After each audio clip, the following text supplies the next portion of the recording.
Hello. Welcome to my channel. If you haven't already, hit that subscribe button for more content. Click the bell for the latest videos. Please and thank you. Let's read the comments. Guys of Reddit, what most surprised you about living with a girl?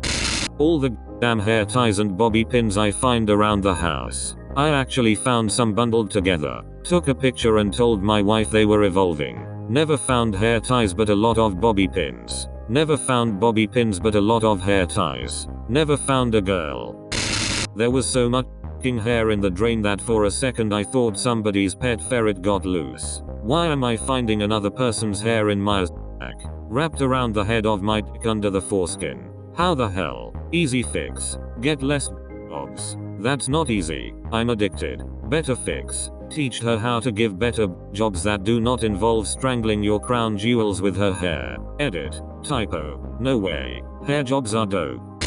How much shampoo she uses. A bottle of shampoo for me is almost like a bottle of Windex. It could hypothetically run out, but it happens so rarely that it isn't sometime you think about. Suddenly I found myself buying bottles of shampoo as a regular thing. I'm a guy. I buy my shampoo yearly. Black Friday I bought 12 bottles of body wash shampoo. I only used 2 bottles so far. I moved out in 2011 and my mom bought me 8 bottles of shampoo body wash and for 5 years gave me one each for Christmas for a stocking stuffer, just to make it bigger. I have just now run out of body wash and I still have 3 shampoos left.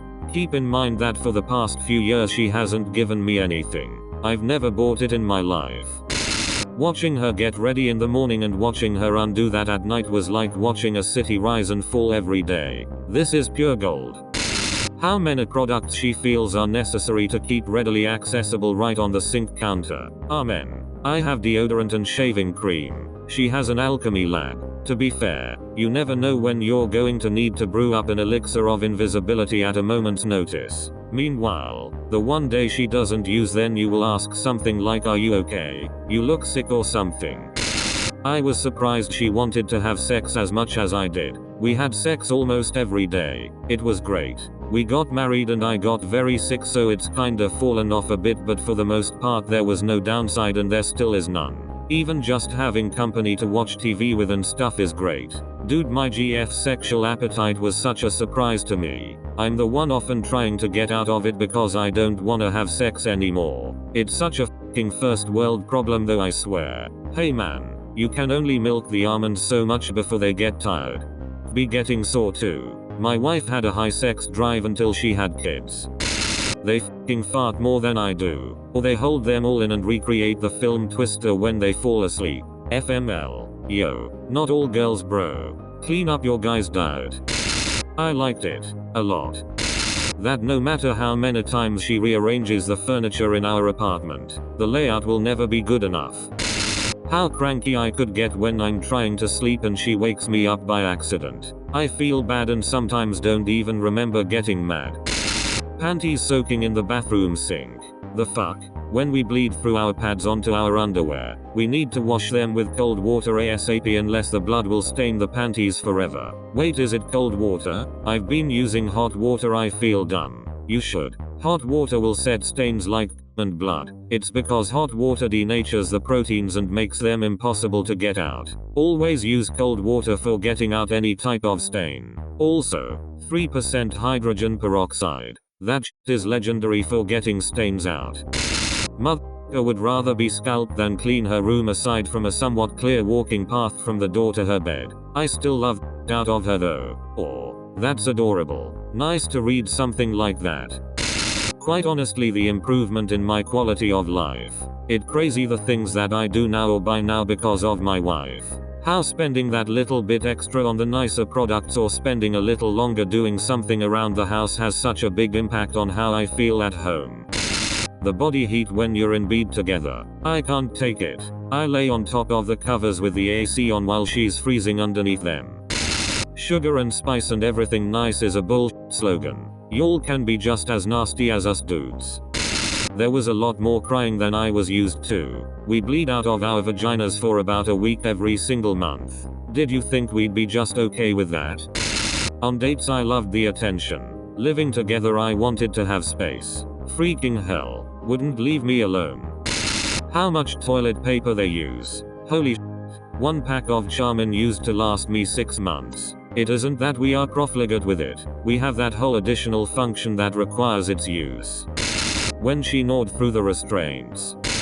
How hard it is to save money. It's so easy when you're alone to stay secluded for a weekend and only spend what you need to. Now me and my girl go out to eat a lot, and while I love doing it, I'd rather save that money for other things. So true, lol. That's a completely valid point. Shut that shit down. It's also easy to just get a bottle of wine and cook dinner. That's a nice evening too.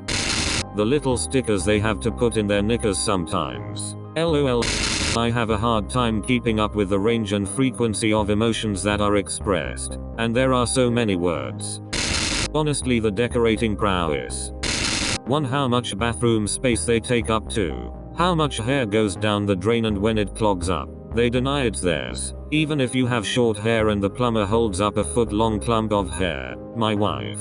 That's not mine. 3. Waking up at 3 a.m. in the morning because someone stuck their ice-cold feet in your back because they were cold. 4. Fridge full of all sorts of strange things. Things wrapped in plastic and in little tubs and bottles. Some of which has been in the back of the fridge unused for 2 years, but she won't throw it out because I'm going to use it.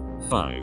How many girls seem to get horny in the morning, rather than the evening? So far, all of them 6. I had a built-in dresser. We allocated half to me and half to her. Within a few years 4/5 of it was hers and 1/5 was mine. How well prepared, organized, financial responsible and healthy in eating habits I am. Seriously, I lived with at least 2 years with my past girlfriends, and now with my wife. I can say that none one then had any of these items. All of them just complain about how tired they are, how hard her days are, and how we don't understand their feelings. You guys have girls?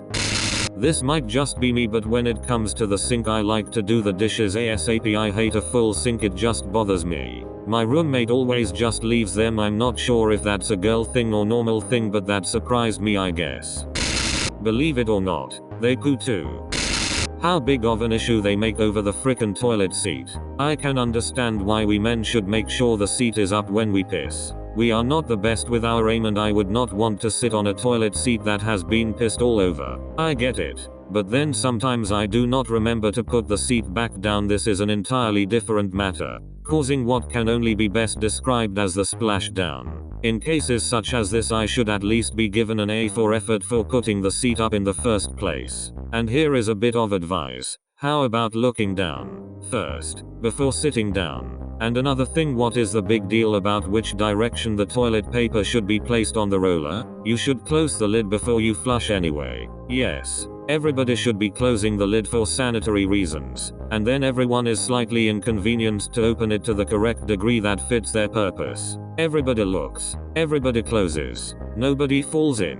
Right now you're complaining more about this subject than women do, honestly.